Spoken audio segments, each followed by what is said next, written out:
میں صرف یہ کہہ دوں کہ اس وقت جب لوگوں کو مشکل ہے اور مہنگائی کی وجہ سے ہمیں پتہ ہے کہ نیچے لوگوں کو تکلیف ہے، لیکن میں لوگوں کو صرف یہ بتانا چاہتا ہوں کہ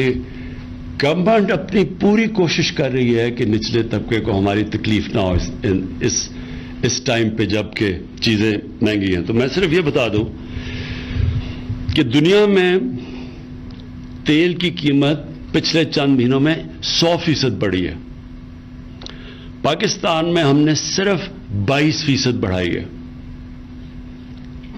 اس وقت پاکستان سوائے وہ ملک جو 19 ملک ہیں جدھر تیل خود اسی یعنی جو ادھر سے تیل نکلتا ہے، جن کو امپورٹ نہیں کرنا پڑتا،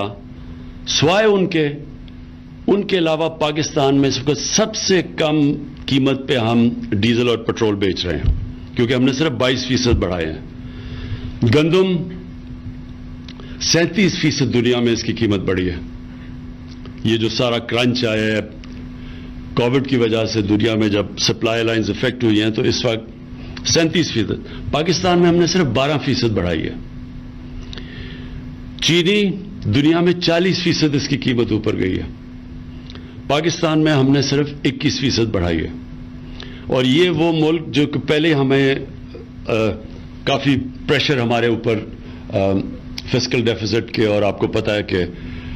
جو ملک میں ہمارے ڈیفیسٹس ہیں اور جو قرضے چڑھے ہوئے ہیں، اس کے باوجود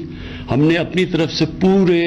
کم سے کم امپیکٹ ڈالا ہے نچلے لوگوں کے اوپر۔ میں صرف آپ کو یہ بتا دوں کہ ہم نے سیلز ٹیکس اور پیٹرولیم کی جو لیوی ہے، اگر ہم اس کو نیچے نہ لے کے آتے، کیونکہ ہمارا اس لیے سستا ہے ہمارا، کیونکہ ہم نے سیلز ٹیکس بھی پورا نیچے لے آئے پیٹرول پہ اور ڈیزل پہ، اور لیوی بھی نیچے لے آئے ہیں۔ اگر ہم یہ نہ نیچے لے کے آتے تو ایک سال میں گورنمنٹ کو 400 ارب روپے کا فائدہ تھا۔ تو ہم نے یہ نیچے لا کے،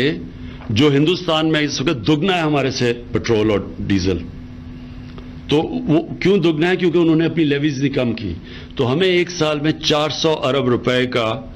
ہمیں نقصان کیا، صرف تاکہ لوگوں کے اوپر بوجھ نہ پڑے۔ میں اس لیے کہہ رہا ہوں کہ یہ بڑا ظاہر ہے لوگوں کو تکلیف ہے کہ قیمتیں بڑھ گئی، ہمیں پتہ سب کو، لیکن ہم نے اپنی طرف سے پوری کوشش کی ہے کہ نچلے طبقے کے اوپر کم سے کم امپیکٹ جائے، اور انشاءاللہ اب آنے والے دنوں میں ہم احساس کا اپنا ٹارگیٹڈ سبسڈیز کا پروگرام لے کے آ رہے ہیں، اور اس سے ہم نچلے ہاؤس ہولڈز کو 40% نچلے ہاؤس ہولڈز کو ڈائریکٹ سبسڈی دیں گے، ان کو یہی کموڈیٹیز گندم کے اوپر اور آٹے کے اوپر اور چینی کے اوپر، اور یہ جو گھی دنیا کے اندر جو ہم امپورٹ کرتے ہیں، تقریباً ہمارا 75% امپورٹ ہوتا ہے۔ جو پام آئل کی قیمت وہ تقریباً 80% بڑھ گئی ہے، تو وہ جو اگر یہاں اوپر گیا تو کیونکہ امپورٹ کرتے، بیسکلی امپورٹڈ انفلیشن ہے۔ 40 لاکھ ٹن ہم نے پچھلے سال گندم امپورٹ کی ہے،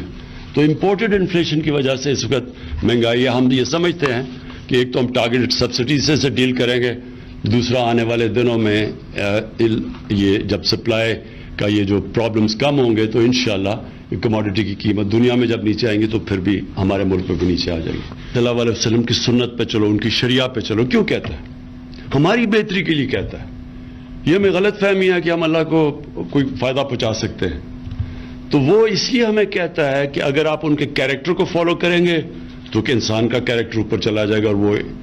وہ ایک عظیم انسان بن جائے گا، اور اگر آپ ان کی جو انہوں نے ریاست بنائی تھی اس کے اصولوں پہ چلیں گے آپ کی ریاست اٹھ جائے گی۔ میرا یہ ایمان ہے کہ جو مدینہ کی ریاست میں تو ہوا تھا، پہلے انہوں نے فلاحی ریاست بنائی تھی، پھر خوشحالی آئی تھی۔ یہ بالکل غلط ہمیں خیال ہے کہ جو پہلے پیسہ آیا تھا اور پھر انہوں نے سارا نچلے طبقے کو، جو پہلی دنیا کی تاریخ کی ایک ویلفیئر اسٹیٹ بنی تھی، وہ ویلفیئر اسٹیٹ پہلے بنی تھی، پھر خوشحالی آئی تھی۔ کیونکہ اللہ کی برکت آتی ہے، جو ہم اللہ میں مانتے ہیں اس کی برکت آتی ہے، اس کی جب وہ خوش ہوتا ہے کہ آپ اس کی انسانیت کے لیے کچھ کرتے ہیں تو اوپر سے پھر وہ آپ کی مدد کرتا ہے۔ کیونکہ اس کی کوئی ایکسپلینیشن نہیں ہے کہ دیکھتے دیکھتے دو سپر پاورز کے بیچ میں ایک قوم جس کی حیثیت ہی کچھ نہیں تھی اور ڈیوائیڈڈ تھی ٹرائبز کے اندر، وہ ایک دم اٹھ گئی اور دونوں